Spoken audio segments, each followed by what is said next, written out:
पेड़ पे nonveg food hotel. Mangapur गांव के चारों ओर सुंदर सा जंगल, तालाब और झरने रहने के वजह से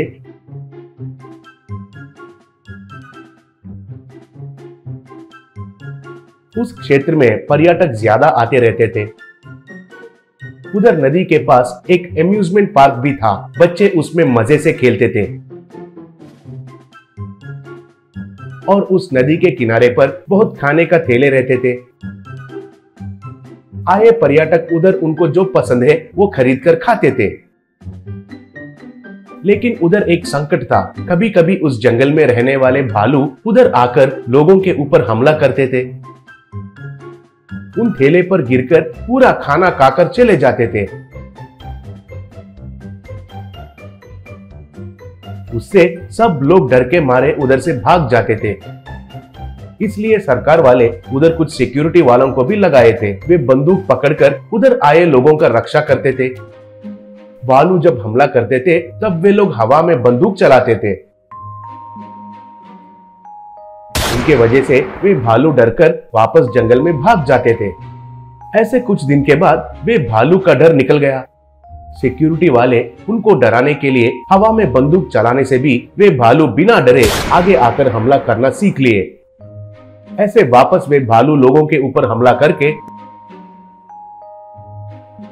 उधर उन ठेलों पर खाना खाने लगे। उसी गांव में दामू कहकर एक गरीब आदमी रहता था। वो एक ढाबा में रसोइया जैसा काम करने लगा। दामू बहुत चतुर था। उस ढाबा मालिक का नाम प्रेमनाथ था।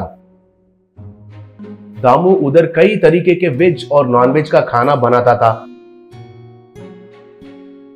होटल में आने वाले उनका बनाया खाना खाकर बहुत खुश होते थे। प्रेमनाथ का बेटी रम्या और दामू बहुत दिन से प्यार कर रहे थे। किसी को भी पता चले बिना पार्क्स में, सिनेमा थिएटर्स में मिलकर बातें करते रहते थे। एक दिन पार्क में रम्या दामू से, दामू, ऐसे और कितने दिन डर डर के चुपके से मिलना है बताओ। जाकर मेरे पिता से हमारे प्यार के बारे में बोल देती हूँ, कहकर सोच रही हूँ, बोली। तब दामू, नहीं रम्या, तुम्हारा पिता को पैसों का बहुत लालच है। ऐसा गरीब जैसे मुझे दामाद जैसा नहीं स्वीकार करेगा। कुछ दिन रुको, कहा। तब रम्या, और कितना दिन रुकना चाहिए? जब भी देखो ऐसे कुछ न कुछ बहाना बनाते रहते हो। छी कहकर गुस्सा से चली गई। ये सब प्रेमनाथ के घर में काम करने वाला एक आदमी ने देख लिया। वो जाकर ये बात प्रेमनाथ से कह दिया। तब प्रेमनाथ सोच में पड़ गया। ये दामू गरीब होने से भी बहुत चालाक है। ऐसा आदमी को दामाद जैसा बनाऊंगा तो अच्छा ही रहता है। जो भी मेरा संपत्ति है, अगर वो उसे बढ़ाएगा तो वही काफी है मेरे लिए। लेकिन उसका चालाक दिमाग को कुछ न कुछ परीक्षा रखना है, सोचा। अगले दिन दामू को बुलाकर, दामू, तुम और रम्या प्यार कर रहे हैं कहकर मुझे पता चल गया है। मैं तो पैसों का इंसान हूँ, लेकिन अकलमंद वालों को और भी इज्जत करता हूँ। तुम कितना अकलमंद हो ये साबित करो, तब मेरी बेटी से तुम्हारा शादी करवाता हूँ, कहा। तब दामू, मालिक, मेरे पास पैसे नहीं रहने से भी थोड़ा तो बुद्धिमान हूँ। आप बहुत दिन से नदी के पास एक रेस्टोरेंट रखने के लिए सोच रहे हैं ना, कहा। तब प्रेमनाथ, हाँ वो तो सही है, लेकिन उस इलाके में तो भालू आकर सबको डरा रहे हैं ना, इसलिए इतना हिम्मत नहीं कर पाया। लेकिन उसके लिए तुम क्यों पूछ रहे हो, पूछा। तब दामू, अगर आप इजाजत देंगे तो मैं उधर ही एक रेस्टोरेंट लगाकर बहुत लाभ कमाता हूँ। तब आपको मेरे अकल के बारे में समझ में आएगा, कहा। तब प्रेमनाथ, ये तुम क्या कह रहे हो? सब तो उधर होटल लगाने के लिए डर रहे हैं, तो तुम उधर ही होटल लगाकर और ऊपर से लाभ भी कमाता हूँ कह रहे हो, कहा। तब दामू, वही है सर, कहाँ क्या करना है मुझे अच्छे से पता है। मेरा यकीन कीजिए, मुझे निवेश के पैसे दीजिए बस, कहा। ऐसे प्रेमनाथ ठीक है कहकर दामू को पैसे दिया। तब दामू उस नदी के पास रहने वाला एक बड़ा पेड़ के ऊपर एक रेस्टोरेंट का निर्माण किया। उसके ऊपर चढ़ने के लिए एक सीढ़ी तैयार किया।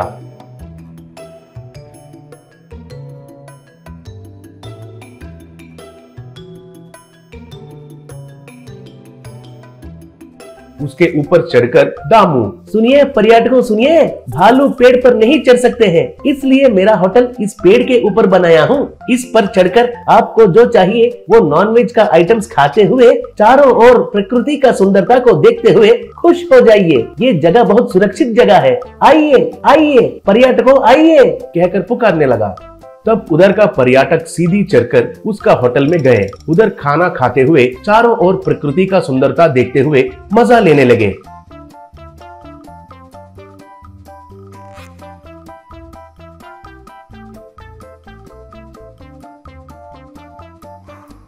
इतने में कुछ भालू उधर आकर फिर से हमला किए थे। नीचे रहने वाले सब लोग तो भाग गए, लेकिन उस पेड़ के ऊपर होटल में वो लोग उनको देखकर हंसने लगे।